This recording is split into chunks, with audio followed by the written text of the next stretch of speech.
zuoccala d'amore e femmina. Tutte hanno scritto a Napoli canzoni appassionate, tutte le bellezze in Napoli sono state decantate, da Bovi a Tagliaferri, di Giacomo a Valente, in prosa, versi e musica. Ma chi può dire più niente? Chi tiene più coraggio di qualcosa, roppa che sti poeta, grossa assai, d'accordo son stata di una cosa, che sto paese non si scorda mai.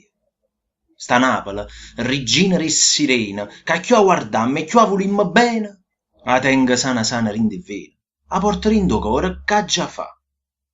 Napoli, se come zucchero, terra d'amore, che rarità, zuoccala d'amore e femmine e o cuore di Napoli che vo cantà. Napoli, tu sei adorabile, senti sto cuore che te vo dì. Zuoccala d'amore e femmine, che è nata a Napoli, non ci può morì.